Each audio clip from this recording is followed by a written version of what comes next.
Bok ljudi, dobrodošli na moj kanal. Danas ćemo vam reći jedne obavijesti.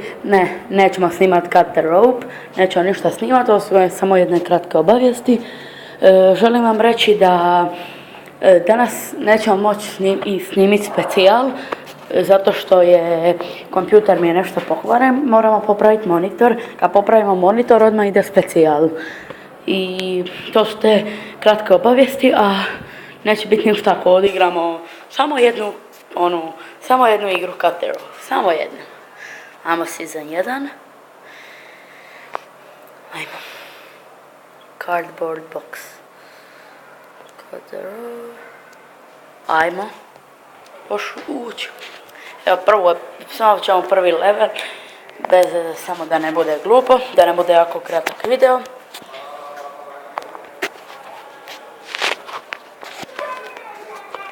Loading. Evo, samo ćemo povući crtu i pobjedili. Eto ljudi, to su bile te važne obavijesti.